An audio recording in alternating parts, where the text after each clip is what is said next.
Welcome to Wednesday's Words of Wisdom from the farm. And as you can see, I got my good buddy Kippers with me. Kippers is a very fortunate cat. He got caught in the live trap and he was there all night there, and it was raining. You know, we were setting it to catch the raccoons, the catch and release.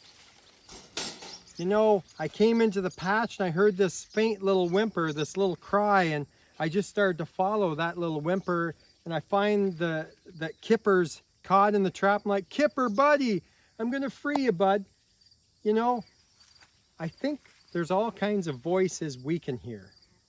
Just last week, I was pulling into the hospital to see my mom, and as I pulled to the one parking spot that you didn't have to pay, I could see a van coming up behind me. And I really felt God just say, Tim, pull out and give that van your spot.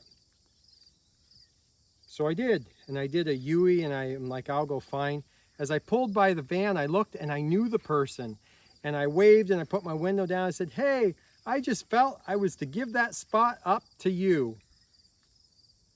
And he started to cry, and he said, I lost a loved one who was like a mother to him. And I went and parked my vehicle, and I ran back and I said, hey, come here. I wrapped my arms around him and gave him the biggest hug, and I said a prayer with him. And I realized that that wasn't just a gut feeling. That was actually the voice of God speaking to me. I think it's so important sometimes to be in tune and just say, God, you know what? Whatever you'd have me to do, if you're speaking to me now, just let me respond to that and do what you've called me to do. I want to read for you a scripture. It's from Isaiah. It's Isaiah 30:21, and it says, your ears shall hear a word behind you saying, this is the way, walk in it. There's a voice. I can't help but remember those cartoons where you saw the little red devil on the one side with the pitchfork speaking words of what you shouldn't do, and then you had this angel on the other shoulder dressed all in white speaking what you should do. I don't think that's as far-fetched as we think. There are voices that are going on. It's just which voices are we responding to?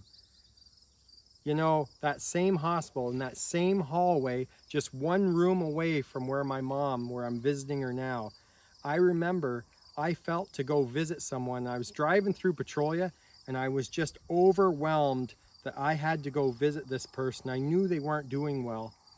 And so I parked and I went into the hospital, and the family goes, what are you doing here? How did you know to come? We were just going to call you. Like, this is the best time. Now, they just slipped into a coma, and we were really hoping that you could call and say a prayer with him because we think he's on his last legs. And I put my hand on his head and I said, brother, I know you hear me, but you fought a good fight. It's time for you to go home and be with your Lord. I said, I release you. You can go. And they all were bawling. I just walked down the hallway. I just got into my vehicle and my phone rang. Dad just passed. Thank you so much for being there. Listen, I believe there's a voice going on in you. It might not be that little thing on your shoulder, but there is a voice being behind you saying which way to go. And I pray that you respond to the right voice. And that has been Wednesday's Words of Wisdom from the farm. Take care. God bless.